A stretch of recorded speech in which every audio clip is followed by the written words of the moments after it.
Assalamualaikum warahmatullahi wabarakatuh. Perkenalkan, saya adalah Muhammad Rafi. Saya adalah mahasiswa dari UT UPPJJ Bogor dengan nomor induk mahasiswa 0511106993. Di sini saya akan mengerjakan tugas praktik 2 mata kuliah dari pemrograman berbasis desktop. Nah, pada tugas 2 kali ini saya diarahkan untuk membuat sebuah program Java aplikasi sederhana di sebuah restoran makanan.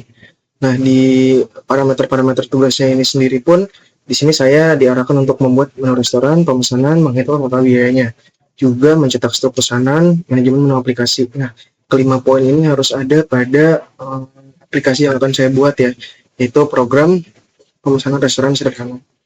Juga di sini ada juga regulasi-regulasi untuk pengerjaannya yang dimana saya pahami sebelumnya, namun kurang lebih adalah aplikasi yang akan dibuat adalah aplikasi sederhana mengenai pemesanan aplikasinya. Oke, di sini langsung saya akan membuat, berarti diarahkan kita harus membuat dua ya, yang dimana kita harus membuat script code untuk main dan juga script code untuk menunya. Nah, sebelumnya pun saya sudah melakukan code ya terhadap aplikasi ini. Jadi di sini saya akan hanya menjelaskan saja function-function dari code yang telah saya buat itu seperti apa setiap baris atau lainnya. Oke. Di sini ini bekas pengerjaan tugas 2 tadi ya. Tugas 3 sebelumnya, sorry. Di sini saya akan semua saja dalam tugas 2 ini Java. Juga kita membuat menu.java. Ini untuk menu itu adalah kodenya harus terpisah ya. Sebelumnya saya sudah membuat, jadi di sini saya akan langsung fast forward hasil codingan yang telah saya buatnya. Oke. Untuk yang menu.java ini seperti ini. Untuk menu.java-nya seperti ini. Oke. Sudah ditambahkan semua. Oke. Selanjutnya kita perlu mengcompile terlebih dahulu kedua file ini ya.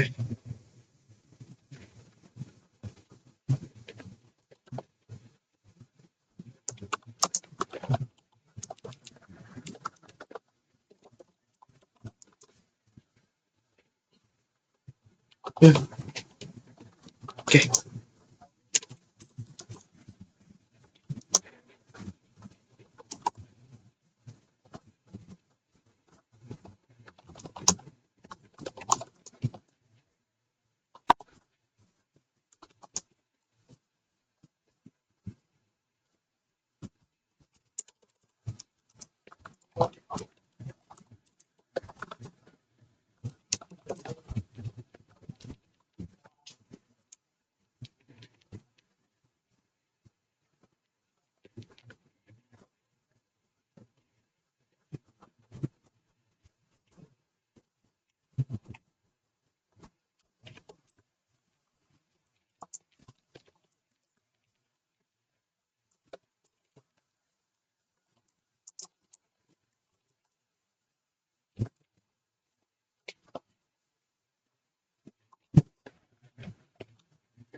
Oke, sudah tercompile ya di sini. Untuk main.java dan menu.java-nya. Maka dari itu, sekarang kita coba untuk melakukan running ya.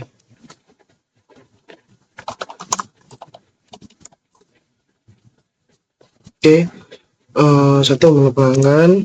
Nah, kita coba tes aplikasi restoran, pesan makanan, minuman, menu admin. Di sini kita pilih opsi 1, yang dimana opsi 1 ini memunculkan menu pelanggan. Nah, di menu pelanggan ini ada muncul daftar menu ya. Nasi goreng, ayam bakar, mie goreng, sate ayam dengan harganya, juga minumannya. Nah, di sini case sensitif ya. Di sini juga saya masukkan keterangan bahwa ketika kita masukkan menu, kita harus benar untuk kapital, pendek besarnya, besar kecilnya huruf itu berpengaruh. Nah, kita coba tambahkan nasi goreng. Jumlahnya 2 deh. Input lagi kita tambahin apa? ST. Jumlahnya 2 juga. Inputnya selesai. Oke, sudah ada di sini nasi goreng 2 hasilnya, ST-nya 2, atau totalnya adalah berikut dengan pajak, biaya pelayanannya juga ada, diskon minuman dalam kurung buy one get one itu ada jika kita beli 2 gitu ya. Maka totalnya berikut dan juga ada penutup. Terima kasih atas kunjungan Anda. Nah, di sini pun kita coba akses menu adminnya. Menu admin di sini kita bisa menambahkan menu, kita bisa ubah harga menu, kita hapus menu, dan juga kita kembali ke menu utama. Nah, kita coba tambahkan menu ya. Nama menunya adalah pepes ikan. Harganya adalah misalkan 15.000.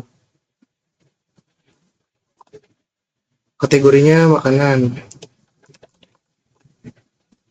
Oke, kembali ke menu utama, kita pilih opsi 4, pelanggan. Nah, di sini ada pepes ikan juga. Yang dimana pepes ikan telah muncul ya ketika kita tambahkan itu harganya 15.000, jenisnya makanan. Oke, kita coba lagi untuk menu yang lain. Kita ke menu admin lagi. Kita coba ubah harga menu. Yang nomor menu yang akan dirubah. Nah, di sini sudah diarahkan ya nomor, menggunakan nomor bukan nama menunya. Kita coba rubah yang pepes ikan. Harga barunya adalah kita buat menjadi 20.000. Ya. Oke, kita coba cek kembali ke menu utama, kita coba ke menu pelanggan. Nah, pepes ikan sudah berubah menjadi 20.000. Kita coba lagi untuk menghapus menu ya. Nah, menu admin, kita coba hapus menu. Yang akan dihapus adalah masukkan nomor, kita masukkan nomor 9. Oke, masih hapus ya. Kita cek menu lagi. Nah, oke, sudah sesuai ya. Pepes ikannya sudah tidak ada setelah kita hapus tadi. Oke, menurut saya untuk penjelasan dari hasil run code yang telah saya buat itu sudah selesai, sudah komplit. Nah, sekarang akan masuk ke bagian penjelasan dari mulai menu .java yang telah tadi saya buat, juga main.java yang telah saya buat juga. Oke, di sini kita coba close. Nah, kita akan jelaskan terlebih dahulu untuk yang bagian menu ya. Di sini telah saya buat di bagian menunya ya. Nah, sebelum kita masuk ke penjelasan menu dan main yang telah saya buat, sebelum saya akan menjelaskan dulu bahwa ini adalah tugas praktik 2 saya yang merupakan pembuatan tentang aplikasi restoran sederhana. Tujuan dari dibuatnya ini adalah untuk mengimplementasikan konsep dasar Java seperti yang tertera pada tugas, tipe data array, struktur keputusan, dan perulangan dalam konteks dunia nyata. Nah, program ini memiliki 2 mode. Jadi mode yang pertama itu kita bisa memesan sebagai pelanggan, yang dimana kita bisa melakukan pesan dan juga bayar. Juga kita bisa berperan sebagai admin, yaitu orang yang mengelola menu, menambahkan menu, mengurangi menu, mengelola harga juga gitu ya. Nah, di sini saya tidak akan mengetik ulang seperti yang saya jelaskan tadi, bahwa saya hanya akan menjelaskan kode yang telah saya lakukan sebelumnya, telah saya buat sebelumnya gitu ya. Oke, yang pertama di sini saya akan menjelaskan adalah struktur proyek dan kelas menu. Nah, di bagian kelas menu ini adalah bahasanya apa ya, blueprint gitu ya, blueprint untuk setiap item di restoran. Seperti di dalam sini ada atribut nama, string, harga, juga kategori gitu ya. String nama, double harga, juga string kategori. Kategorinya bisa makanan atau minuman gitu ya. Nah, di sini pun saya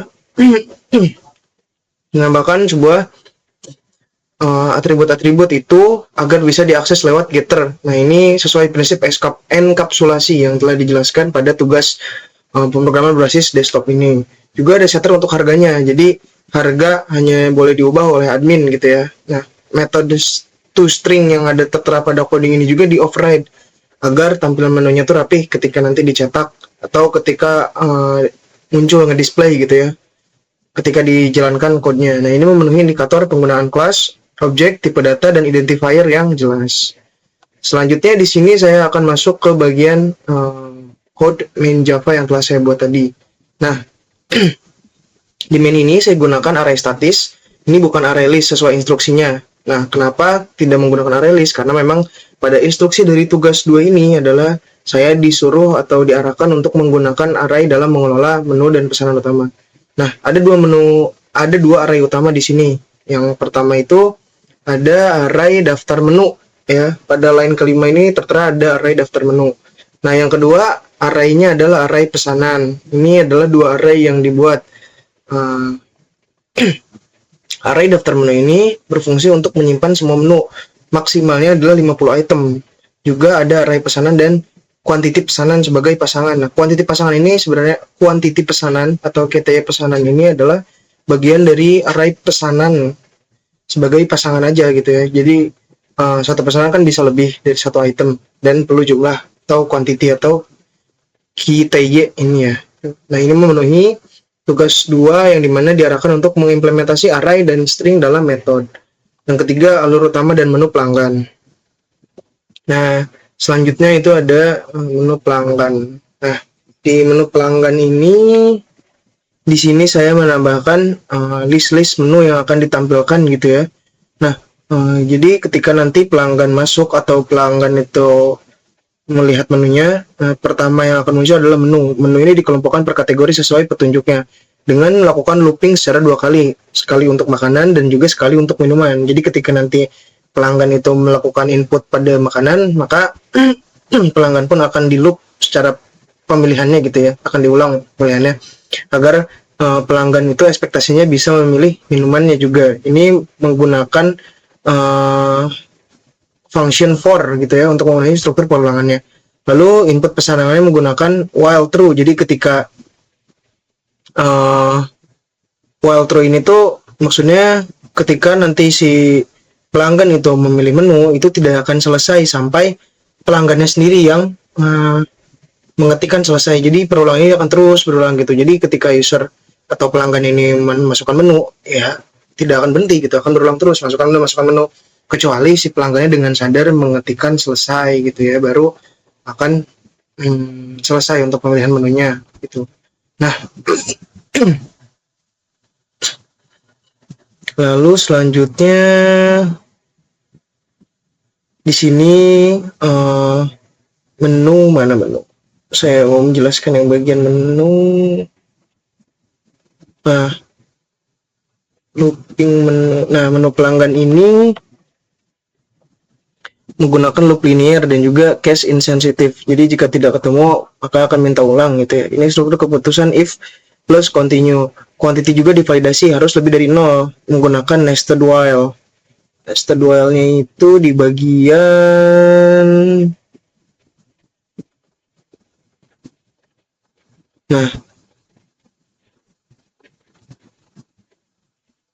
Nah, di sini ya. Jadi menunya tuh akan terus mencari gitu ya. Ketika cari menu di sini kan. Nah, selanjutnya juga pesanan ini nanti akan disimpan di dalam array. Jika itemnya sudah ada, maka jumlahnya ditambah. Nah, kalau belum masuk sebagai entry baru. Logikanya ini adalah array dinamis manual. Sekarang kita akan masuk ke bagian hitung dan cetak struk. Hitung dan cetak struk. Nah, di bagian hitung dan cetak struk ini, di sini saya membuat logika. Setelah selesai hitung subtotal, lalu terapkan aturan diskon. Nah, if subtotal itu lebih dari 10 juta, 100.000. Nah, subtotal. Nah, ini. Di bagian if subtotal. Nah, if subtotal itu lebih dari 100.000, maka diskon 10%. If subtotal lebih dari 50.000, maka cari minuman termurah. Terapkan diskon beli satu gratis satu. Nah, ini adalah implementasi if else, if else if dan nested if yang presisi. Nah, struk ini dicetak dengan format rapi, printf, garis pemisah dan semua komponen pajak, layanan, diskon ditambahkan secara eksplisit. Nah, total akhirnya nanti akan dihitung sebagai subtotal plus pajak plus layanan dikurangi diskon. Nah, selanjutnya juga di sini ada bagian yang cetak struk ya. Nah, yang cetak struk ini mana menu admin dan konfirmasi. Nah, yang tadi maksudnya yang akan dikurangi diskon itu seperti ini. Nah, sekarang kita akan masuk ke menu admin. Nah, di menu admin ini untuk admin navigasinya itu terpisah, jadi nggak akan satu menu pilihan dengan pelanggan atau user gitu ya. Nah, si navigasi admin itu setiap aksi melakukan ubah atau hapus maka akan menampilkan daftar menu seperti nanti admin akan diminta input nomor, divalidasi pakai dual sampai valid, juga ditampilkan review perubahannya. Lalu akan dilakukan konfirmasi secara eksplisit, ya atau tidak, gitu ya. Nah, seperti ini. Nanti ada menu untuk merubah harga menu, tambah menu baru. Juga nanti ada juga tampilkan menu per kategorinya akan muncul gitu ya ketika akan melakukan penghapusan menu. Hapus menu juga ada, tampilkan menu per kategori. Nah, ini itu nanti akan menampilkan preview perubahannya gitu ya. Lalu si admin ini akan juga muncul outputnya seperti konfirmasi eksplisit mau dilakukan perubahan atau tidak gitu ya. Nah, ini memenuhi struktur keputusan if plus equals ignore case dan perulangan atau do while dalam validasi user input. Saat melakukan penghapusan pun array digeser manual ke kiri. Ini adalah bukti pemahaman manipulasi array dasar tanpa library. Nah, selanjutnya adalah tadi juga sudah melakukan pemesanan ya, namun di sini saya akan coba pemesanan ulang deh untuk menampilkan hasilnya seperti apa ya. Terminal cd terus java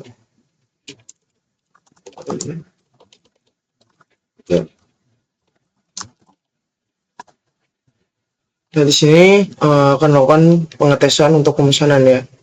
Nasi goreng. Di sini saya akan memesan nasi goreng. Nasi gorengnya 2. Lalu di sini juga saya akan memesan apa lagi ya? Ayam bakar 1. Juga selanjutnya saya akan memesan es teh.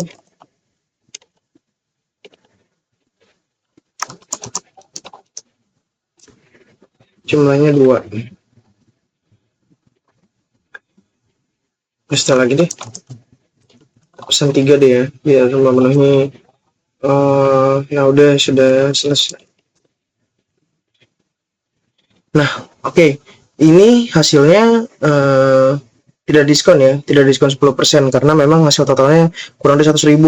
Tapi ada diskon minuman karena lebih dari 50.000. Diskonnya itu sama dengan harga minuman termurah, yaitu kan ST ya. Dan di sini ST itu 5.000. Nah, kena potongan nih 5.000 lagi, pajaknya juga 9.500. Layanan sama dengan 20.000 gitu ya.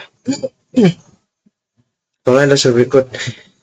Tadi juga kita sudah melakukan perubahan terhadap menu gitu ya.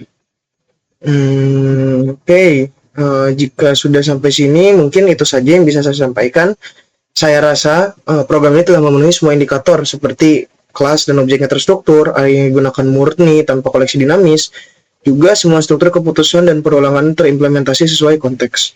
Logika bisnisnya pun ada gitu ya, ada diskon, ada pajak, ada buy one get one, akurat sesuai dengan tugas gitu ya, tugas yang diarahkan ke saya di tugas 2 ini.